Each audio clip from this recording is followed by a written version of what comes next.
ఈ రోజుకి తెలంగాణలో ప్రజాప్రభుత్వం ఏర్పడి 30 రోజులైంది.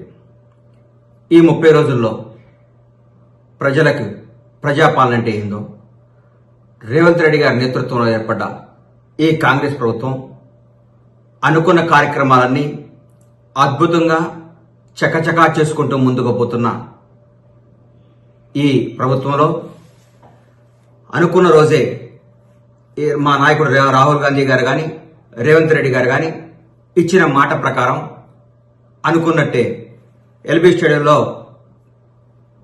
ప్రమాణ స్వీకారోత్సవం జరుగుతుండగానే ఇక్కడ ప్రగతి భవన్, అదే ఇప్పటి ప్రజాపాలన భవన్ గడియలు బద్దలు కొట్టడం జరిగింది. 2 రోజుల్లోనే 2 కార్యక్రమాలు చేయటం, ఎన్నో అద్భుతమైన పథకాలు చేసుకోవటం, భారతదేశంలో ఉన్న ప్రతి ఒక్క ప్రధానమంత్రితో పాటు ప్రతి మంత్రి దగ్గరికి పోయి మన రాష్ట్రం గురించి, మన రాష్ట్రానికి రావాల్సిన నిధుల గురించి మాట్లాడుకోవటం, ప్రతి ఒక్కళ్ళకి రాజకీయం చేయకుండా ప్రజాపాలన అంటే ఏంటో, ప్రజలకు చేరువై ప్రజలకు న్యాయం ఎలా చేయాలో ప్రజల కోసం 20 గంటలు తప్పిస్తున్న ముఖ్యమంత్రి రేవంత్ రెడ్డి గారు.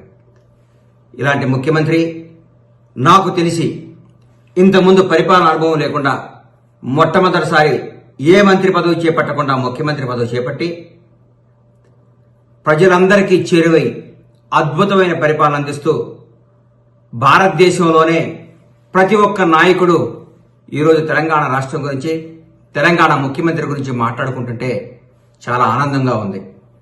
రేవంత్ రెడ్డి గారి నాయకత్వంలో రాబోయే 5 సంవత్సరాల్లో తెలంగాణ రాష్ట్రం భారతదేశంలోనే నంబర్ 1 రాష్ట్రంగా తీర్చిదిద్దుతారు.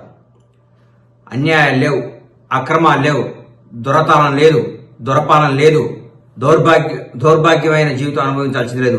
ప్రతి ఒక్కళ్ళు నిజాయితీగా ఆనందంగా గడుపుతున్నారు ఈ 30 రోజుల నుంచి. దాదాపు ఈ 30 రోజుల్లో 8 కోట్ల పైచిలుకు మహిళలు జియో టికెట్ తెగిందంటే పరిపాలన ఎంత బాగుందో మీరు ఒకసారి ఆలోచించుకోండి.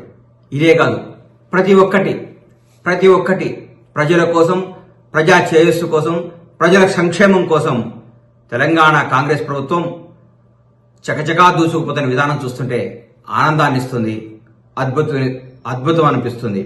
రేవంత్ రెడ్డి గారి నాయకత్వంలో ఇంకా ఎన్నో అద్భుతమైన కార్యక్రమాలు జరగబోతున్నాయి.